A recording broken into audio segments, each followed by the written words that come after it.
All right, welcome everybody. So I want to make sure this is the last lesson we're going to cover actually in this unit of alternates to four-year college. There's a ninth unit, but it's actually like a research project that would be a couple days long that we're not going to be partaking in. If you want to get that information, reach out to me and I can send you that research project, but basically it's a culmination of everything. And if you guys have been following along, you'll be fine with it. So today, first thing we're going to do is I'm split screening it today because there's a lot of links on what I already have up. What are the top 3 reasons why students take a gap year? Do me a favor and answer those questions here. Why do you think they would be? Give it a little bit. Pause the video. Do it yourself. Don't cheat. Okay, now here's why they actually do it. Gain life experience. I'll make this larger. They want to travel, see the world, experience other cultures, take a break from traditional academic track. What's interesting is you guys see there's actually other things going along with it, where they wanted work experience, college encouraged, parents and peers encouraged it, wanted to learn a new language. Some actually wanted to volunteer as well. And that's a good thing.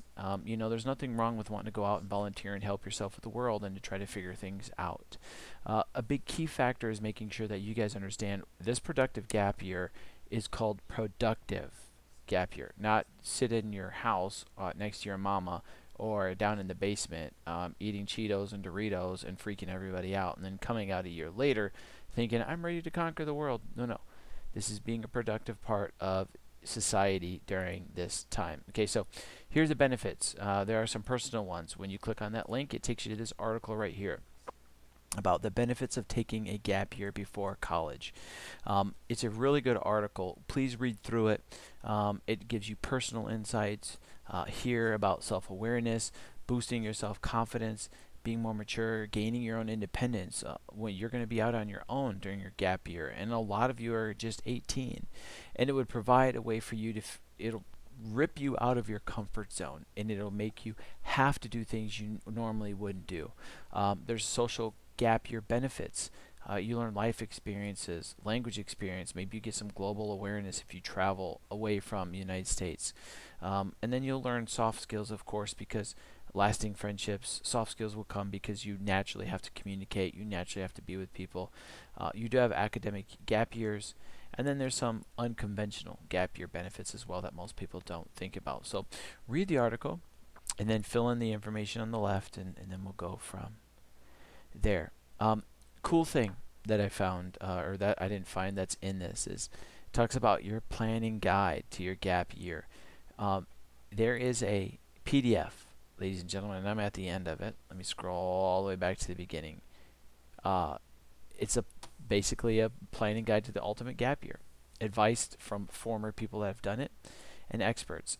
There's a table of contents about what it takes, what to do, your life, creating an itinerary, travel tips. What's cool is it gives you kind of things where to go, how to do it. Here's what's interesting is it gives you the actual people you would want to get in touch with. Here's some people that did things during their gap year. This young lady here, Sterling, biked alone from Oregon to Arizona, camping on public land and surviving off acorns, fish, and wild edible plants. No way. I couldn't eat acorns. I've seen the squirrels eat them. So when you guys go through this, let me see, where is it at? Oh, here's the resources. So it gives you a couple different associations where you can go to, and they're free, where you can go in and kind of connect and see if there's like a job or a transition or something like that where you can go in. Read these out. You see on the left on the paper it says after reading page 10, write your things down, and then after reading page 6, so on and so forth. Okay, so pause the video and make sure you guys do that. Next is what's called AmeriCorps. It's a popular basically it's a popular gap year option for service. AmeriCorps has a long history in the United States. It actually used to be called the Peace Corps, where you would go around and volunteer.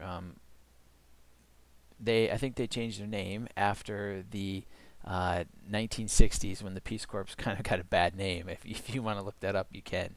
But it's kind of funny. So what happened is now they're called AmeriCorps, and there's a 2-minute video on YouTube that kind of explains it. So I'll play it a little bit, but I want you guys to go and do this on your own and not just watch my video or watch my faces. So you have questions about AmeriCorps. Okay, so it gives you a website too. It's a volunteer service that, long story short, you go and get things done all throughout the United States. They are called upon maybe to help build things, to basically help with communities, tax preparation, usually supporting veterans, all sorts of things. The cool thing is the AmeriCorps and the resource I gave you previously will help produce and will help you find yourself. The productive gap year is not about to sit at home, okay? It's about understanding and finding yourself. If you don't know who you are, you're struggling. Here is one of the last things you could do is volunteer. Go figure your things self out. A gap year can be difficult because if you don't have a budget or anything like that, if you don't have the finances, then you'd have to basically do things on your own. My former CEO, he told a story where him and his brothers basically saved up enough money to go to Hawaii one-way round trip, and that was it. The rest of the story goes, he learned how to basically create necklaces out of the shells that they would find, and they flew to Hawaii and lived on the beaches. And I don't think you can do this anymore.